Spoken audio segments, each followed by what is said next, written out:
প্রধান উপদেষ্টার বাসভবনের দিকে যেতে চাইলে আন্দোলনরত ইনকিলাব মঞ্চের নেতাকর্মীদের বাধা দেয় পুলিশ। এ সময় দুপক্ষের মধ্যে উত্তেজনা ছড়ায়।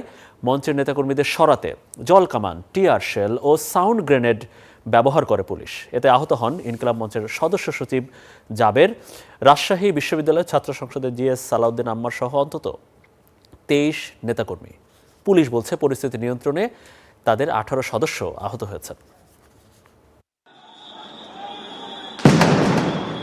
নবম পে স্কেলের দাবিতে প্রধান উপদেষ্টার বাসভবন যমুনার সামনে সরকারি কর্মচারীদের বিক্ষোভে চড়াও হয় পুলিশ।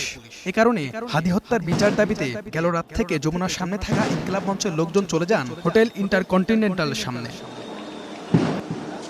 জুমার নামাজ শেষে প্রধান উপদেষ্টার বাসভবনের দিকে যেতে চাইলে বাধার মুখে পড়ে ইনকিলাব মঞ্চ। বাধা পার হতে গেলে শুরু হয় পুলিশি অ্যাকশন।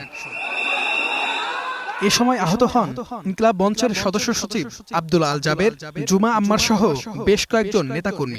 তাদেরকে উদ্ধার করে নিয়ে যাওয়া হয় হাসপাতালে।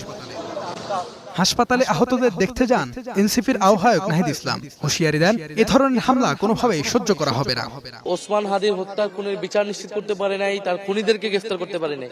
এখন বিচারের জন্য যাওয়াতে তাদের উপর হামলা করছে এবং এই হামলার পিছনে আসলে কারা, পুলিশের কারা এই হামলা ইন্ধন দিচ্ছে, এটা আসলে খতিয়ে দেখা উচিত।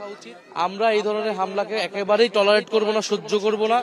পুলিশ বলছে পরিস্থিতি নিয়ন্ত্রণ করতে গিয়ে তাদের 18 সদস্য আহত হয়েছেন। যেটুকু ন্যূনতম দরকার আমরা সেটুকু করেছি।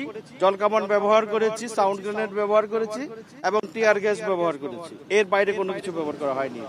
এর আগে জাতিসংঘের অধীনে হাদি হত্যার তদন্তের দাবিতে গতকাল বিকেলে প্রধান উপদেষ্টার বাসভবনের সামনে অবস্থান নেন ইনকিলাব মঞ্চের নেতাকর্মীরা, যাতে যোগ দেন শরীফ ওসমান হাদির স্ত্রীও। প্রধান উপদেষ্টার প্রেস সচিব আশ্বাস দিলেও শুক্রবারের ভেতরে জাতিসংঘে চিঠি পাঠানোর দাবিতে আন্দোলন অব্যাহত রাখে ইনকিলাব মঞ্চ।